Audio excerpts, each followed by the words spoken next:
This is Aslito Airfield on southern Saipan. Japan began building it in 1934, and it became the main military airbase in the Mariana Islands.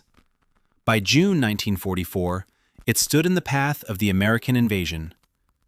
U.S. forces landed on Saipan on June 15th. The 165th Infantry was ordered to take the airfield. After fighting through the western approaches, its 2nd Battalion crossed Aslito at 10 o'clock on the morning of June 18th. The runway was almost unopposed, but the buildings, hangars, and aircraft around it carried the marks of bombardment and battle. That afternoon, the captured field received a new name, Conroy Field. It honored Colonel Gardner J. Conroy, commander of the 165th Infantry, who had been killed on Macon in November 1943. A name could be changed in minutes. Making the base operational was much harder. The Navy's 121st Naval Construction Battalion and the Army's 804th Engineer Aviation Battalion began repairing the damaged field. On June 20th, ground crews of the 19th and 73rd Fighter Squadrons arrived. They started turning damaged Japanese facilities into a working American base. 2 days later, the first P-47 Thunderbolts came in, only 1 week after the landings. They flew their first mission that same day as part of the 7th Air Force's 318th Fighter Group. The Thunderbolts took over Saipan's air defense from Navy carrier aircraft. They also attacked targets in support of American troops still fighting across the island. Behind every mission stood the ground crews who kept the Thunderbolts fueled, armed, repaired, and ready to fly again. The battle was not over. Japanese artillery and air attacks continued to threaten the field and caused casualties among the ground crews. The camera records the human machinery behind the missions. Trucks move through the base, while carts drawn by oxen carry men and equipment across the same ground. Modern aircraft and older transport work side by side. A briefing follows around a map. The archival description does not identify the target or route, so we cannot name this mission. What we can see is the rhythm of an airfield at war: orders, movement, preparation, and a constant return to the aircraft.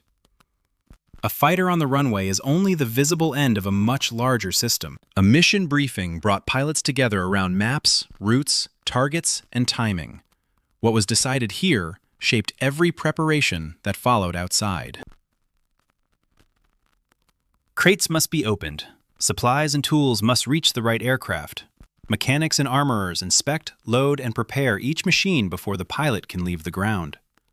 The speed of this work mattered. Despite enemy fire, the squadrons maintained a high level of readiness.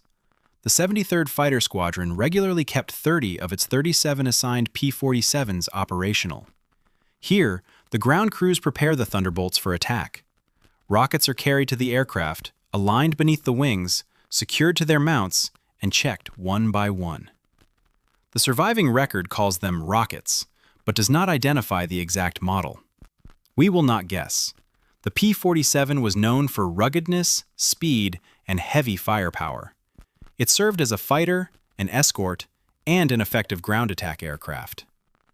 From this captured field, the 318th Fighter Group supported the campaign still unfolding around it. Each rocket had to be lifted into position, secured beneath the wing, and carefully checked before the Thunderbolt was cleared for action.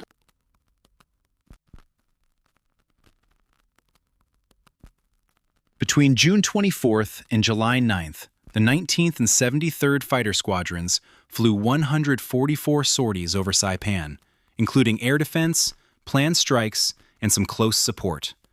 Now the final checks are made, and the armed Thunderbolt begins to taxi. The transformation is complete. Aslito was captured on June 18th. Ground crews arrived on June 20th, and P-47s flew combat missions by June 22nd. The field was later renamed Isley and expanded for B-29's bombers. These images preserve the earlier moment when a damaged Japanese airfield became an active American fighter base while the battle for Saipan continued. If you value restored history, please like this film and subscribe. Your support helps us restore and share more archival footage.